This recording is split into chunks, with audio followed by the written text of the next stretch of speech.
I'm Nick DiMatteo, and welcome to Music is Not a Genre's PODFAST. Let's see. I had a feeling PODFAST was going to do something funny because we've got kind of a funny episode coming up, and I like how weird that you were being there, PODFAST, but you can go away now. You're good. Okay, good.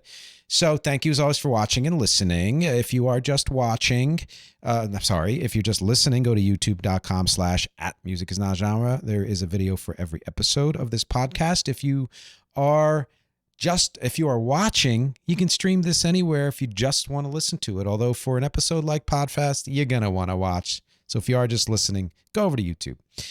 This is an episode on something that was suggested to me by one of my lovely Patreon people. Someone named Julie.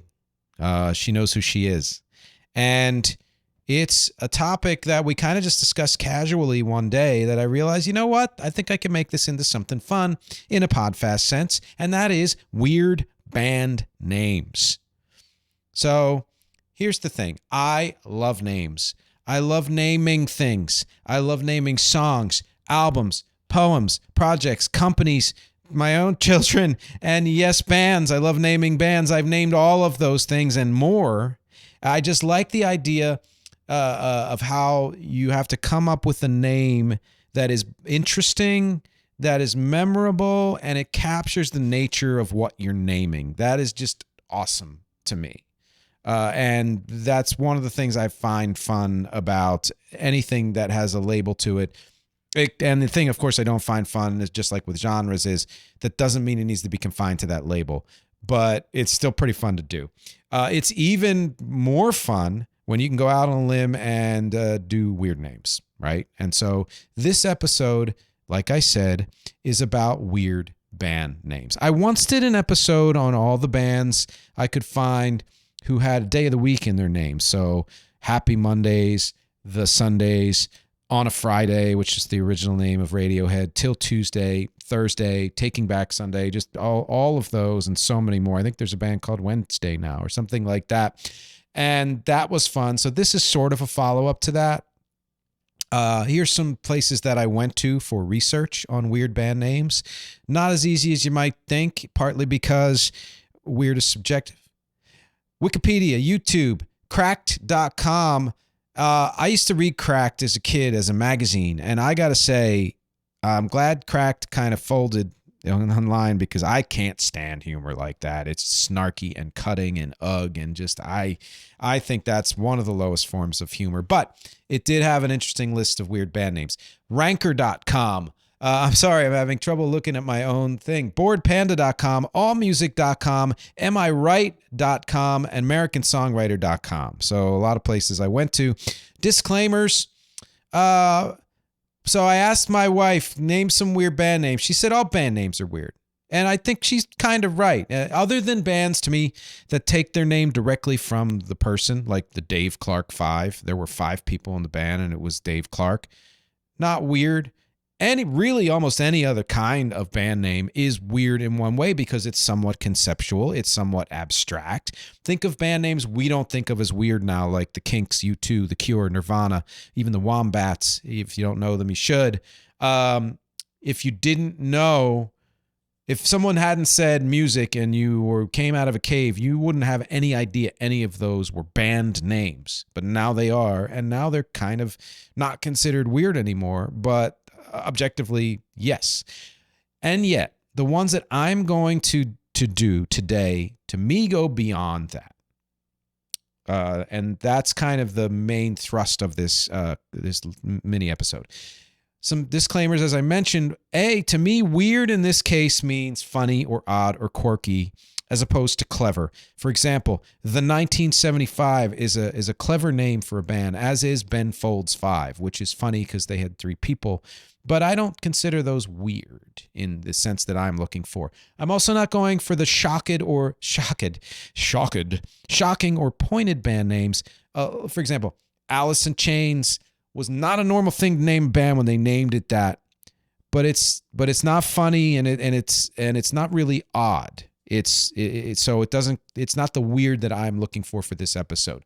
I'm not going for or now then again, if some of those shocking names are funny to me, then maybe I will include them. I'm not going for prurient. Prurient. Look it up. That's how you say it, I believe. Lots of band names are out there about, bodily functions and sex and all that stuff. And some of them have made this list because they're weird to me in a very specific way because they bring some other element in. But, actual band names out there that exist, Cherry Poppin' Daddies, which was that retro swing band from the 90s, fine, a little like trying too hard. But also band names like Bathtub Shitter and Anal Cunt. I get it. I see what you're trying to do, and you've caught some attention. I don't know your music at all, though, and I wouldn't necessarily say that makes it weird. It just makes it more shock value. I will stick to bands that are either well-known or have lasted more than a couple of years, because if I don't, this would be a 7-hour episode. I will try to avoid names that were weird somewhere else first. For example, Mott the Hoople, great band of the 70s, is the name of a book. Or from a book, whatever. They Might Be Giants, one of my favorite bands. It was the name of a movie first. Squirrel Nut Zippers was the name of a candy, verbatim, first. Honestly, all cool things to name bands, but they go a different direction of weird that I'm going for. I will miss a lot, as I always do. Please tell me which ones I've missed or which ones you think don't belong on this list. I will leave out a bunch that don't particularly strike me as weird, or they're trying so hard that they kind of like negate their own weirdness. I'm going to mention some of them as a contrast. And right off the bat, I'm just going to go ahead and say Bowling for Soup. Ha ha ha ha. And then Hootie and the Blowfish. But that's something that's just tough because they're revered, and I get it, and I really do, but never been a fan of that name. I will include names that don't seem weird now, but once did. And I'll include some solo artists, but only if their names are made-up names, they're stage names. It's not fair to call someone's actual name a weird name unless they say it themselves. That's not what I'm going for. But if somebody made up a stage name and said, that's my name, and it's weird, it's on the list. The format is going to be chronology, so earliest to the most recent band and artist names, including naming trends that I run across, a couple here and there, which could be a completely different episode, frankly. I'm going to rank my top 10 faves, and then some conclusions, which partly will say which weird band artist names are the most effective and which fit the nature of the music the best. And then, of course, my featured song and any questions that are left over. So let's get to it. Starting early in history, in the modern era, a guy named Engelbert Humperdinck, who started in 1956. His real name was Arnold George Dorsey.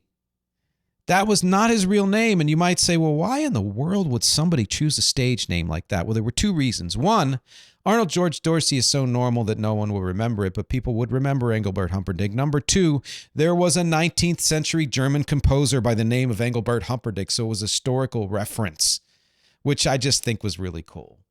The Who. We all know The Who. 1964 they started. They were started out as the Detours and then the High Numbers. It's kind of a hard of hearing or hard of remembering joke, and it's self-deprecating.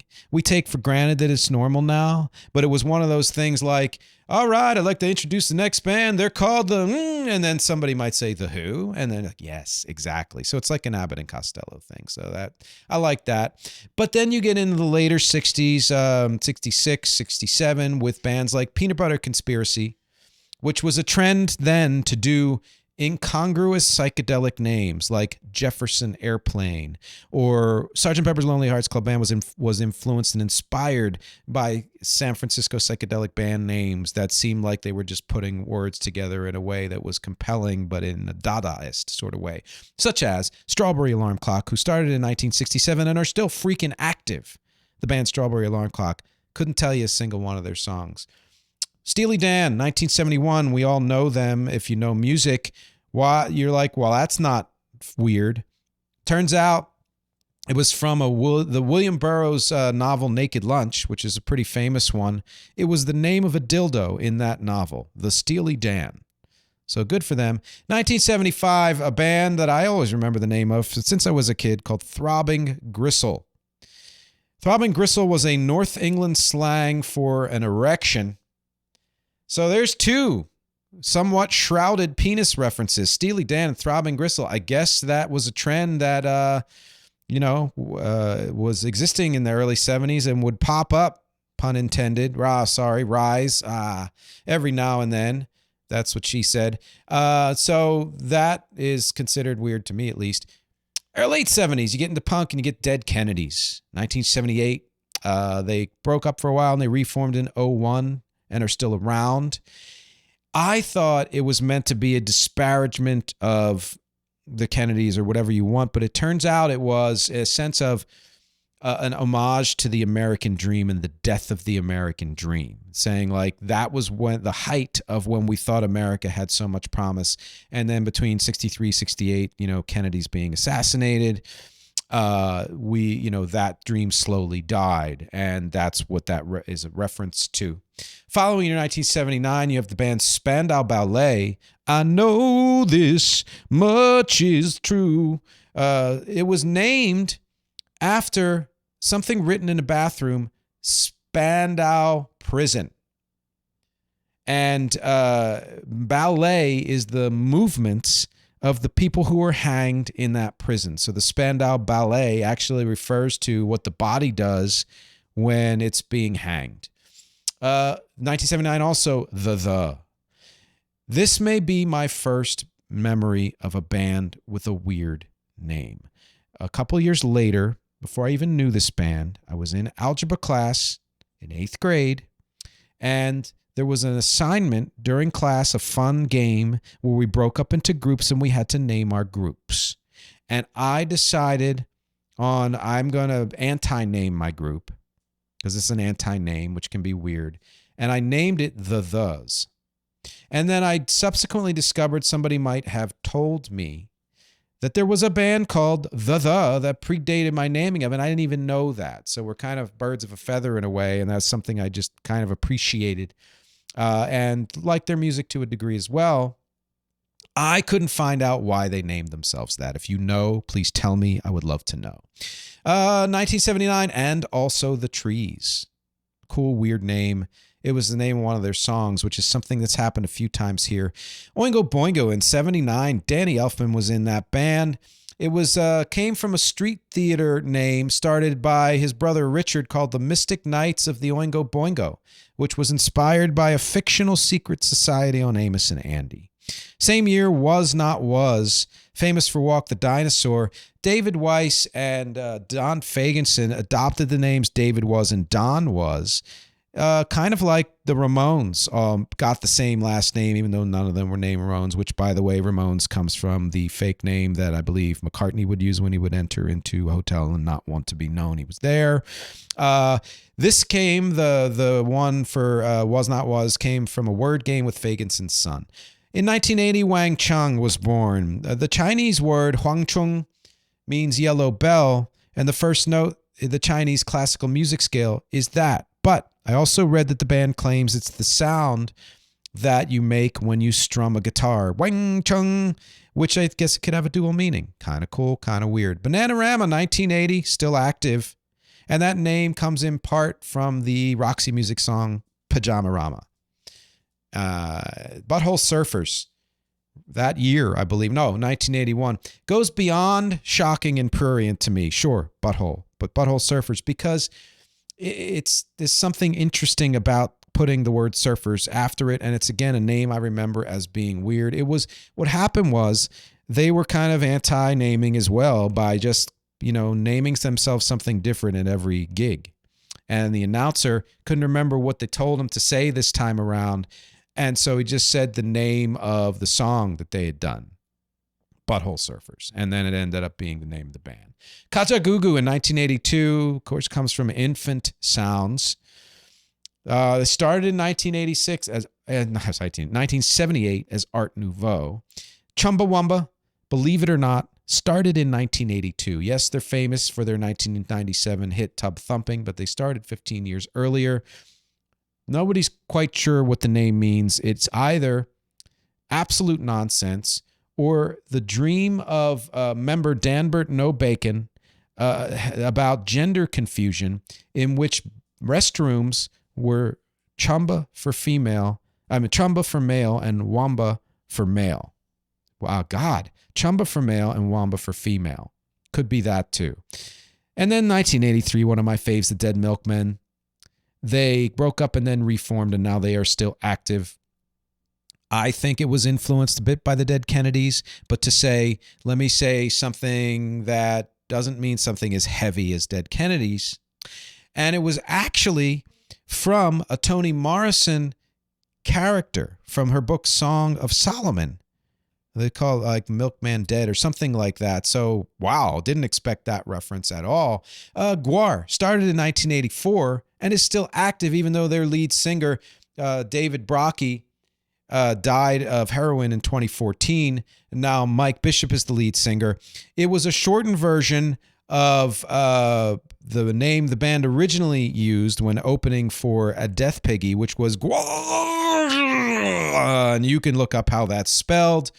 Like with many bands with abstract names, and you'll see more, including Throbbing Gristle that we talked about, but also Insane Clown Posse and Wu-Tang, who have not just abstract names, but mythologies. The band members themselves also made up weird names, which I always think is kind of cool.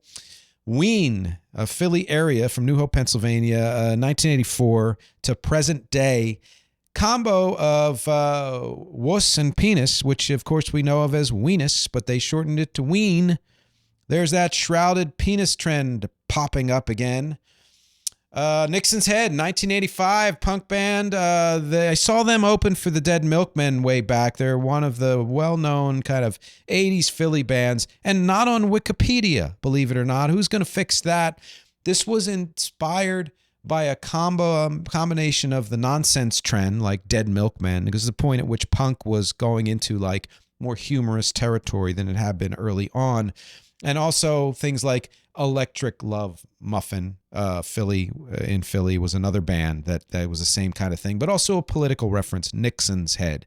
So it was making a political statement in its own way. King Missile started in 1986. Their full name was King Missile Dog Fly Religion for a while. It's not only kind of a penis reference, but they are also known for the song Detachable Penis in 1992. So congratulations, King Missile. 1986, Boards of Canada. I always thought that was a weird name. They're still active, so almost 40 years. It was inspired by the National Film Board of Canada because they loved watching those movies. And their music is kind of clearly inspired by soundtrack music, so it makes sense. Like, this is one of the names where it fits a lot of, I think all these kind of do so far, but it really, really fits the music. Here's a band I never heard of. When People Were Shorter and Lived Near the Water. It was a art rock party band in New York that did covers, did weird covers of well-known songs in the 80s. Also 1986, Toad, the Wet Sprocket. I always thought their name sounded more 80s than 90s, even though they were more popular in the 90s. And now I understand because they started in the 80s, and it was literally a joke band name become real, which is not the only time this has happened. There was a Monty Python sketch in which they name a band, like a music reporter is naming a band Toad the Wet Sprocket, and they took it from that. Another band in 86, Pop Will Eat Itself, is reformed and is still active. It's a trend of phrases or sentences that seem vaguely profound. This was from a quotation from an NME, New Musical Express article on Jamie Wednesday, which was a Brit 80s jangle pop band. Pop, and the person said Pop Will Eat Itself, and they took it as the name. Buster Poindexter, who was actually David Johansen from New York Dolls, took that name in 87 because he wanted a name that would let him do cheesier music, basically. And it's a perfectly cheesy name. Smashing Pumpkins in 88, it was a joke name that was taken too far. It was an intentionally head-scratching name, and it has a vague origin. But we've heard recently that supposedly the smashing part is not supposed to reference how people would smash pumpkins on Mischief Night, but it's meant to be the British version of the word smashing, so meaning wonderful pumpkins, which I don't know if that's true. I think that they're just messing with us. Insane Clown Posse, iconic. Also made up member names in a mythology. Originally Inner City Posse. They wanted to keep the initials, but they wanted to kind of get away from the gangsta rap they were doing. And so they went with the that theme because Joseph Bruce, Violent J, had a dream of spirits in a traveling carnival, so they went with clowns. Blind Melon in 1990, who quit after Shannon Hoon died and then reformed in 2006. Former bass player Brad Smith's dad called hippies Blind Melons, I guess. Also, Cheech and Chong character named Blind Melon Chitlin, and Blind Lemon Jefferson, a 1920 blues artist. Archers of Loaf 1991 was one of those things where you pointed at a dictionary and came up with words, and it was the first and third word they found, Archers and Loaf. Kind of unfortunate, but it's memorable. Ape Cafe in 1992, stemming from the band Bud Newell Project. This is a band I was in, and it was the same thing. They put words in a hat and came out until they found two that put together. So it was a trend back in the early 90s. Later on, they changed the name to Business of Ferrets and released a song called Computers and Cognac. 92, Porno for Pyros, apparently reformed recently. Trend of names that seem slightly violent, like Alice in Chains. So from that era, which, by the way, Perry Farrell started Jane's Addiction and Porno for Pyros. That's not his real name. It's Parrots Bernstein. He just wanted the word peripheral in his name, so he did Perry Farrell.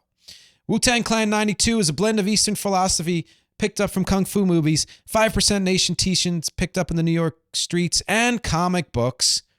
Lots of backronyms for this, which is it didn't mean anything, and then they put meaning to it as an acronym.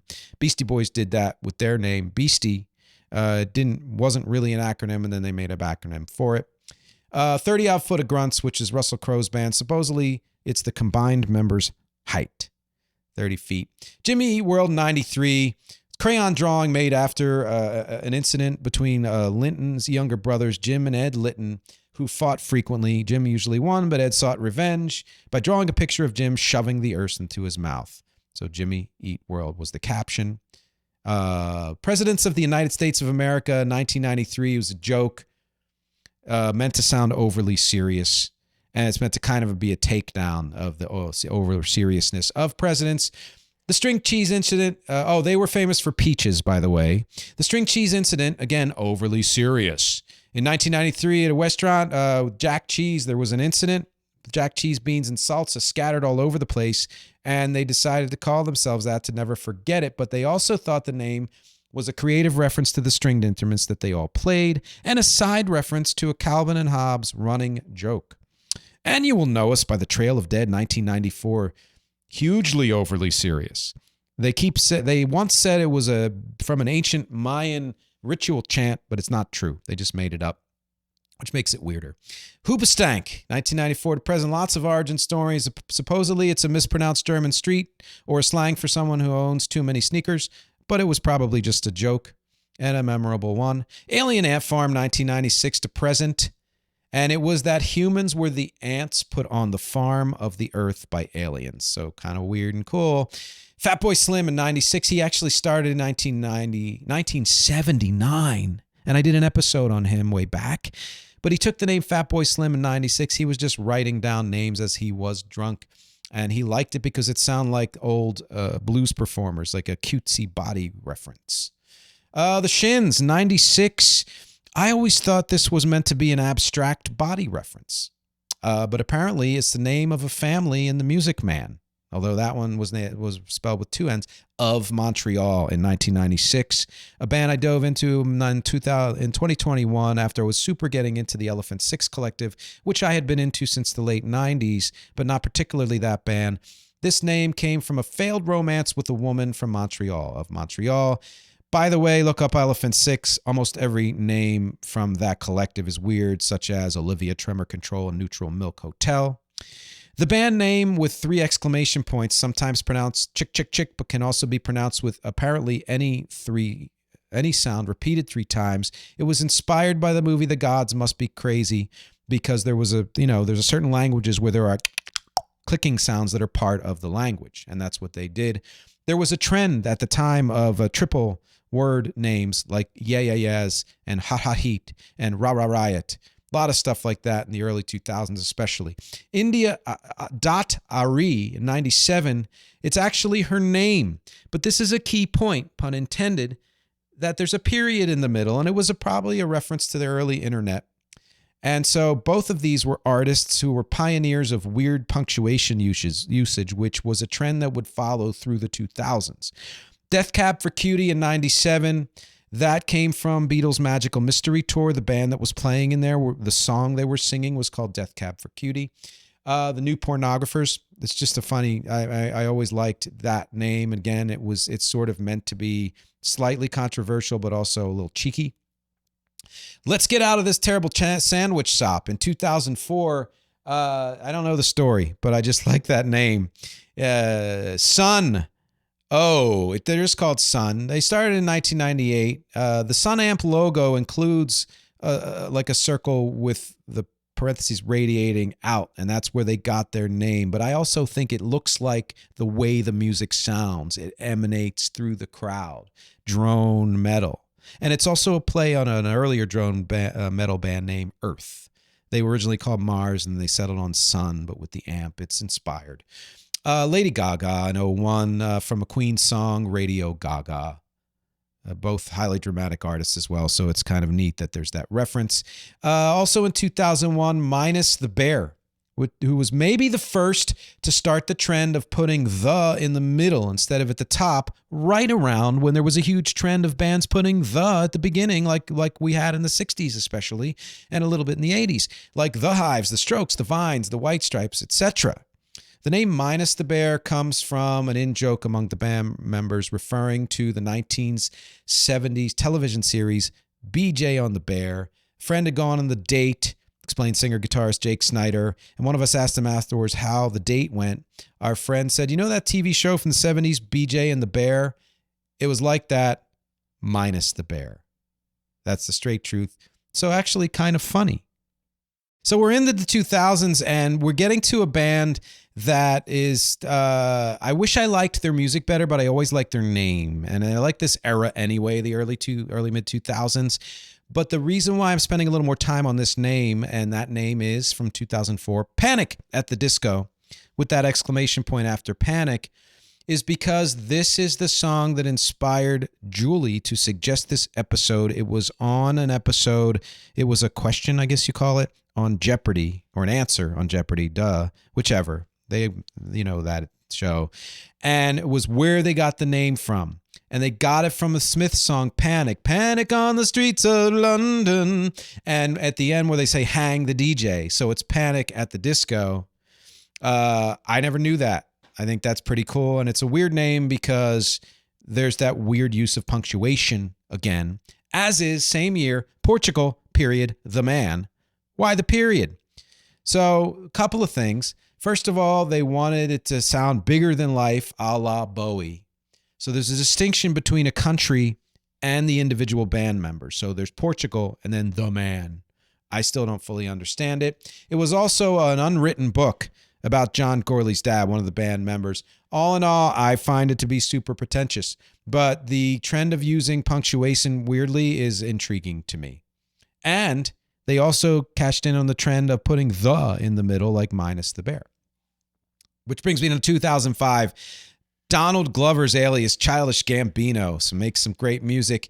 What I love about this is the silliness of the name matches the silliness of the origin, which is there was a Wu-Tang name generator online, and he ran it a few times, I assume, and came up with the name Childish Gambino. Brilliant. That's absolutely brilliant. 2005, the XX. There were so many theories, and they were asked why they named themselves that, and they said they just like the look of two X's. There's no other theory that's true. And it's amazing to me how many band names were established on MySpace that stuck. There have been quite a few who have said we needed to come up with a name for MySpace, and we just said, this is the one. And then they ended up keeping that name for their whole career. So kind of neat. MySpace actually has influence. Wiz Khalifa, 2005. I was so confused by this name because at the time I started to get to know him, which was a few years later. There was in the news the tallest building in the world, the Burj Khalifa. And I thought, oh, it must be a play on that, kind of saying that's the tallest building and I'm the best hip hop artist or whatever. But it turns out his granddad called him Khalifa, which means successor. And Wiz is short for wisdom.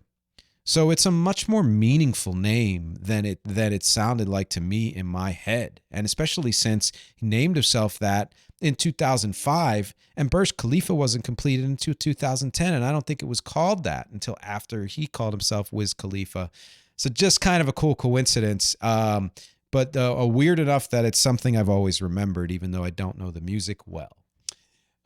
Cage the Elephant, again, 2006. That trend putting the in the middle.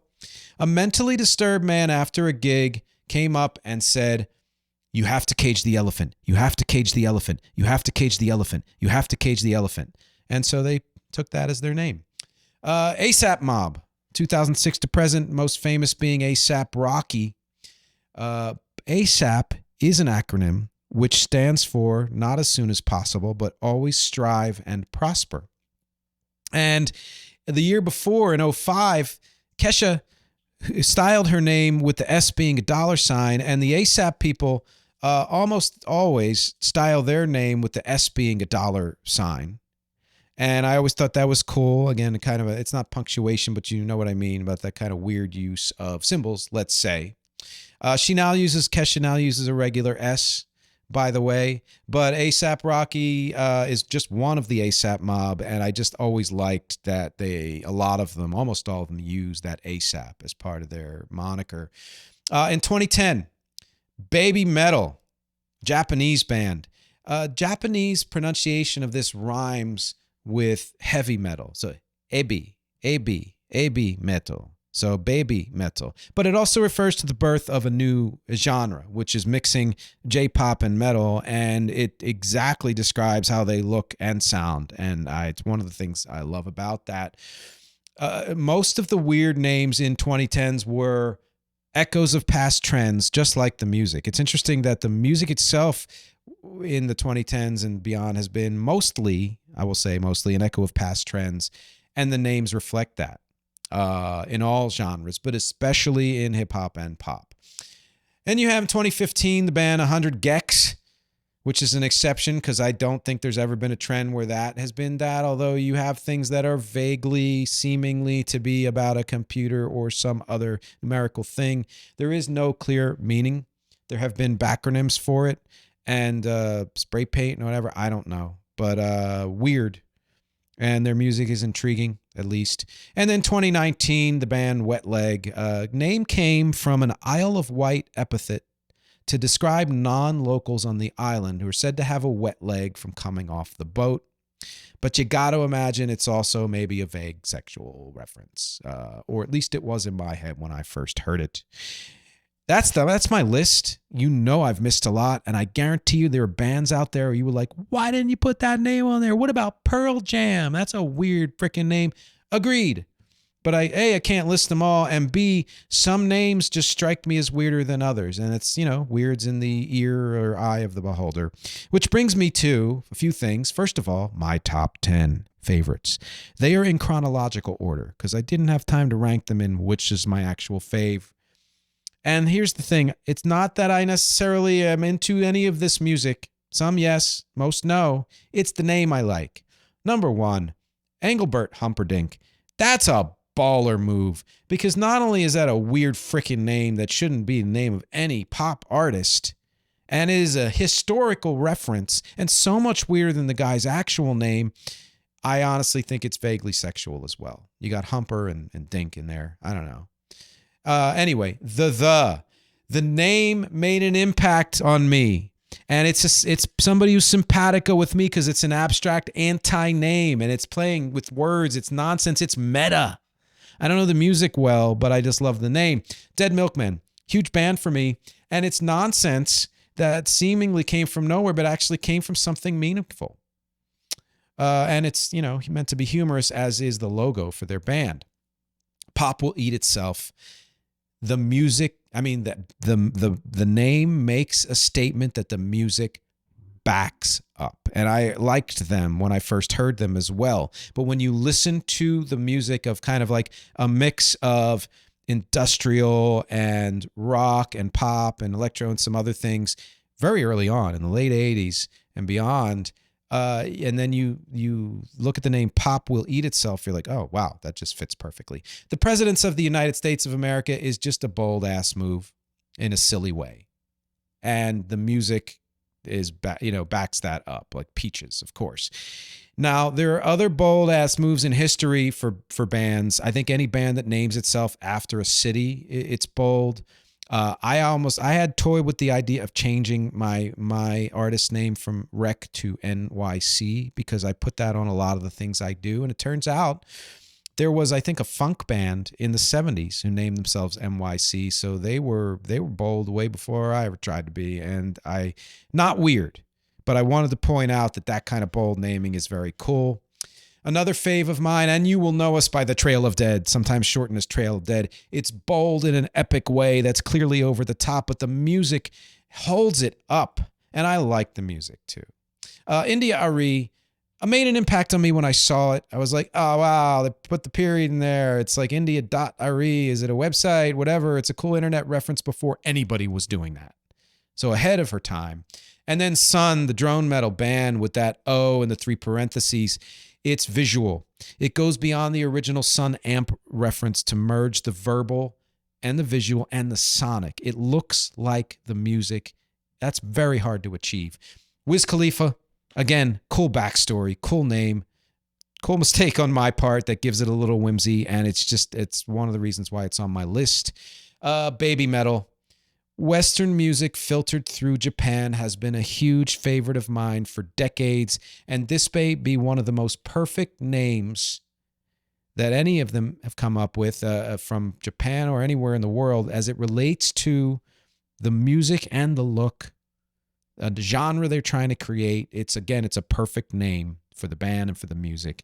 And my honorable mention is Ape Cafe because I was the lead singer of that band, and it's a weird band that apparently now is becoming slightly popular in the South Jersey area again because students of the founder of the band are curious enough to have looked up the music and listened to it. It is on Rec's YouTube channel if you want to listen to Ape Cafe's music. So conclusions. It's not easy to find a name that fits every aspect of a band, whether it's weird or not, and every aspect meaning the music, the graphics, the like logo, the look of the band itself, the members, and the lyrics, the sound, like everything about it. And then to have it be weird on top of that and still work, that's even harder.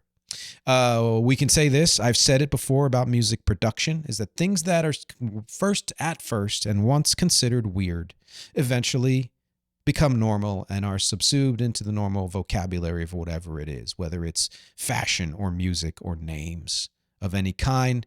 It's true for everything. It's true for gender norms, and it's something that we're all working on right now, that things that have actually been around for much longer than we think and are still considered weird by a lot of people are very slowly starting on a very early nascent stage to become normal, and I have a firm belief that within a couple of decades at the very most of that will be considered normal, and that's just the way things go. Jokes, things that started out as jokes because they were considered weird, end up becoming part of the non-joke language of the world as they are normalized. That's just the way it is. And so it's true that you could say that almost all band and artist names are weird. Thank you, wife. And it's impossible to cover them all. There are lists online that lean more in the like cursing and sex and bodily function direction. There are other lists that lean more in the abstract and just weird or funny direction. And I didn't include a lot of those other than bathtub shitter and anal cunt because I couldn't forget them. But also because, again, it's sort of like pushing a button rather than being weird, but also because they aren't that, famous. And it could have been in part because of how closed off the industry is, but it could be in part because when you name yourself something like that, it's really hard to market yourself in any other way but live. You may have questions about less weird names or names that are no longer considered weird, like U2 or UB40. U2 was meant to be, you as well, but also a reference to the spy plane. UB40 was the unemployment benefits form number.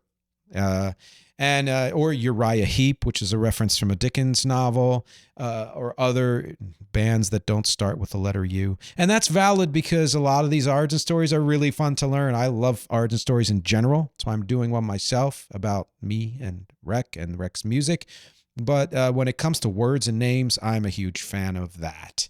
And that's because naming in general is fun. I've done it. Here are some names that I have come up with for bands that are that were either never realized or eventually realized, fake, real, whatever. I wrote part of a novel a while ago, and the band name in that novel was Naugahyde Mattress. I just loved how those two words put together, and it's something I've never forgotten and I've never done anything with. Rec, not weird, but the origin of that name, meaning record, recreation, and wrecking the place, and also reception, meaning making a connection. Now I've added a fourth meaning to it. It's versatile enough, but it also has that visual look to it, and that's why out of the 30 names that I wrote on the list that came from all of the band members at the time, that was the one that was voted by all of us to be the one. A name, Buttered Rollins, is an artist that I came up with to do this really cheesy, humorous R&B song. You can kind of see what it might have been influenced by. And keep that name in mind. It's going to come up in another second. Vicodin Funeral. It's one of the many fake names I come up with that have become real. I put out an EP called Sympathy for the Weird by Rec, featuring Vicodin Funeral. So now you go on to freaking Spotify or Apple or whatever, and if you search for Vicodin Funeral with a K, Vicodin with a K, pops up as a band. You're welcome. Techno Prisoners. I just like it because it sounds like Take No Prisoners. And I used that as the featured artist on the EP Syzygy for the Weird, which again is now a real band. America UK, which I used for Symphony for the Weird. Why? Because when I was growing up, the Charlatans UK were famous, and I was like, why are they doing that? And I understood that there was an American Charlatans, so they had to put UK, so there was no infringement, etc., and distinguish between the two. And I thought, wouldn't it be funny if there was a band named America, but from the UK, and they're, America, UK, whatever. You can laugh later. ASCII Vision, ASCII for Syncope for the Weird, because it sounds electronic and whatever, but also sounds a little bit visionary. And so that has become real. Ones that have not become real that my wife and I have workshopped. Rafe Arleo and the Grease Beavers. Madam Yak. Itchy Rubbins, which I believe is ska, or at least reggae, and the Bayleaf Agenda. Please look in the future for those band names somewhere.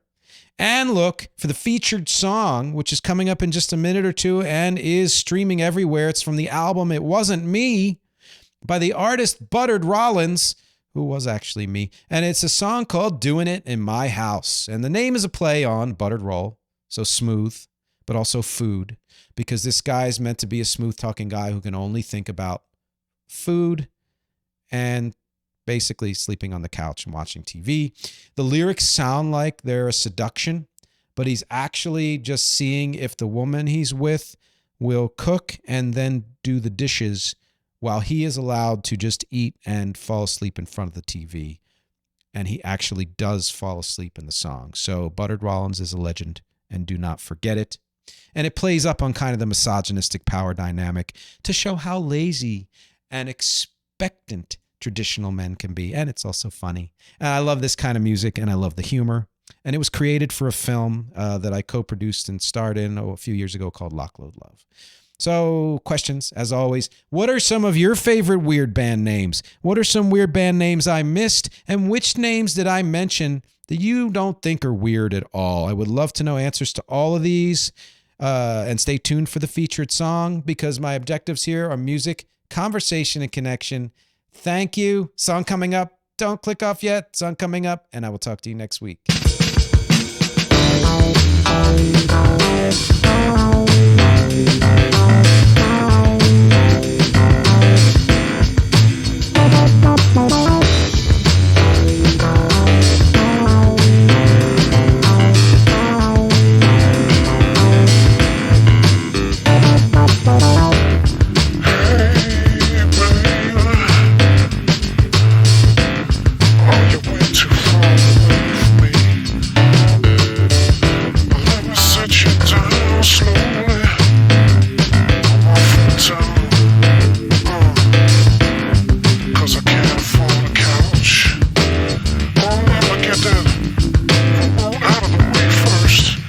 Just stay standing for a second.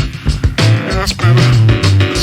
No, I don't want you changing channels with that fine heart shape that's the yours. 'Cause I got designs. Gonna put on some weather channel. Yeah, makes me hot, makes me wet. I feel the storm coming on. Yeah, there's gonna be a disaster all over here. Yes, there is a hurricane watch for us, baby. Plus, you know, I love it when they play those slow jams on the local on the Yates. Local on the Yates. That's it, yeah. Now we got it going. Now I'm gonna do a little picture in nature. Let me show you what I got, baby. I'm gonna put on some nature channel. 'Cause I like to get all natural. Oh, I'm gonna dig into you like a naked moonlight digs into the earth. Yeah, I said naked. Oh, you see that? He's gonna scratch, scratch.